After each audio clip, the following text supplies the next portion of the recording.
এক ধরনের প্রোপাগান্ডা চালাচ্ছে একটি গোষ্ঠী, এই বিষয়ে কি বলবেন?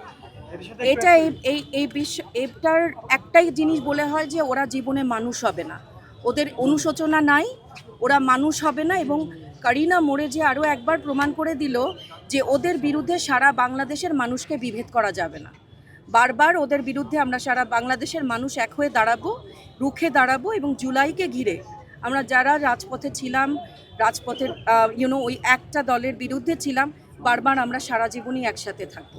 কালামের কায়সারের সঙ্গে আপনার কোনো স্মৃতি মনে আছে কিনা? বা আমার সাথে ওর কখনোই সরাসরি কথা হয়নি, হয়তো জুলাইয়ের বিভিন্ন প্ল্যাটফর্মে আমরা যখন গেছি কাজ করেছি, দূর থেকেই দেখা, দূর থেকেই কথা বলা, যেটা হয় যে হয়তো চোখে চোখে বলা যে ম্যাডাম আপনাকে ভালোবাসি, আমিও বলেছি keep up doing the good work, এতটুকুই। কখনো ব্যস্ততায় একসাথে হওয়া হয়নি। কিন্তু যে বলে না যে জুলাই আমাদেরকে ভীষণ একটা শক্ত বন্ধনে আমাদেরকে আবদ্ধ করেছে, এবং এটা আমৃত্যু আমাদেরকে বিভেদ করা যাবে না। এবং আমাদের ভেতরে কোনো রকমের যেটা বলে যে বিচ্ছেদের প্রশ্ন এখানে আসে না। কারিনাকে হারানোটা তাই ওর পরিবারের মতো আমরাই ভীষণভাবে ব্যথিত, ভীষণভাবে। দেখেন, এই বুলিং ট্রোলিংয়ের শিকার আমি হয়েছি ধরেন পলিটিক্যালি, এবং সেটা তো সেই একটা দলের বিরুদ্ধে দাঁড়াবার যে আমাদের সময়টা, সেই সময়টা। কিন্তু কারিনা কিন্তু যুদ্ধ করছে তারও আগের থেকে, একটা নারীকে ঘিরে, তার শারীরিক অবয়বকে নিয়ে হেন নোংরা কথা নাই সে বলে নাই, তাকে শুনতে হয় নাই। এবং ও কিন্তু এটাকে একেবারে ফাইট করে গেছে। ও নিজের মতো, নিজের যে সত্তা, নিজের ব্যক্তি স্বাধীনতা নিয়ে সে কিন্তু সারা জীবনই এটার বিরুদ্ধে সে সোচ্চার ছিল।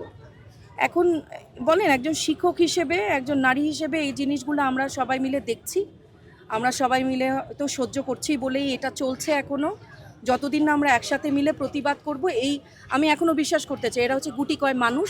এবং যেহেতু এটা অকাল মৃত্যু না, এটা এত কারিনা তো কোনো নিশ্চুপ কোনো ব্যক্তি ছিল না, ওকে নিয়ে সবসময়ই বুলিং চলেছে, হেনস্থা চলেছে, কিন্তু তার বিরুদ্ধে দাঁড়িয়ে কিন্তু সবসময় একটা হাসি মুখে একটা বলে না যে আনন্দ ছড়িয়েছে আমাদের সবার জন্য সব সময়। এবং ওকে হেনস্থার শিকার হতে হয়েছে তো অনেক আগে থেকেই। ও কিন্তু সব কিছু একটু সাহসী মেয়ে একটা, ওর এ হারানোটা, এই শূন্যতাটা, এটা তো পূরণ হবার না। এবং আমাদের এত অস্বস্তি, এত দুঃখ কষ্টর ভেতরেও কিছু কিছু মুখ সোশ্যাল মিডিয়ায় ভালোবাসা ছড়াতো ওদের ছোট ছোট। এবং আমার মনে আছে যে ওর প্রথম যেটা দেখে আমি ওকে ফলো করতাম সেটা হচ্ছে আমরা নারী, আমরা সব পারির বিরুদ্ধেও দাঁড়িয়েছিল, সত্য কথা বলার সাহস ছিল।